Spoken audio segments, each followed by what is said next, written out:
Yassa, cette année, c'est justement la nuit mémorielle. Nous avons regardé que dans le paysage médiatique guinéen, il y a beaucoup de gens qui ont marqué la presse nationale et qui aujourd'hui sombrent dans l'ombre. Ils sont dans des situations de précarité.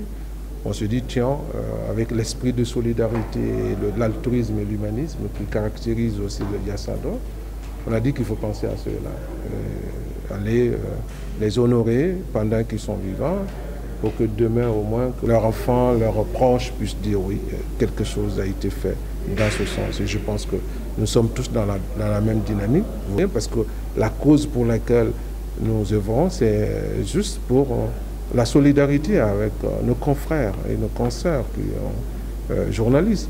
Mais également la deuxième option, c'est que vous savez, le Yassa aussi, c'est un concours. Hein. C'est juste une sorte d'émulation, de qualification de métier de journalisme. Mettre les journalistes en compétition pour que leurs travaux soient évalués par des professionnels.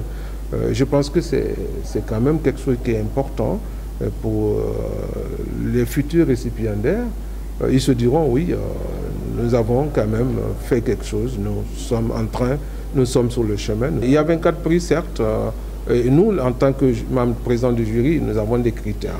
Comme je vous ai dit, la thématique, c'est la liberté d'expression avec une déclinaison sur l'angle de la paix, de la transparence, de la responsabilité et de la justice. Donc nous sommes regardants sur l'originalité, nous sommes regardants sur le respect de l'équilibre et le respect des principes d'éthique et de la déontologie dans le traitement de l'information. Le Yassado n'est plus à présenter. On ne donne pas d'avance à ce que nous donnons comme cadeau aux lauréats. En fait, on veut amener les gens à participer au Yassa sans s'entendre à quelque chose.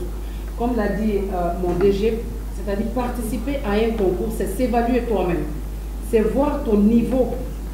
Donc, en participant au Yassa, vous vous rendez compte que si jamais vous n'êtes pas retenu, vous devrez vous approcher par exemple des membres du comité du jury, savoir pourquoi est-ce que vos œuvres n'ont pas été retenues.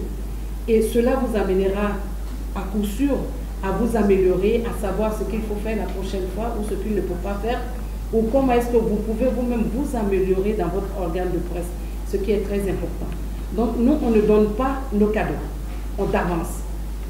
Mais je vous dirais quand même que l'année passée, on a donné un terrain aux meilleurs journalistes de l'année, comme vous le savez, et d'autres objets, et d'autres biens aussi matériels. Pourquoi pas qu'on donnera peut-être cette année. Disons, la nouveauté de cet événement cette année, c'est que le Yassa, la 8e édition, est inclus dans la semaine nationale des métiers de l'information et de la communication cénamique que nous allons célébrer du 2 mai au 6 mai à Conakry et dans les directions régionales de l'information et de la communication de Kankan, de Gérékoré, de Labé, de Kindia.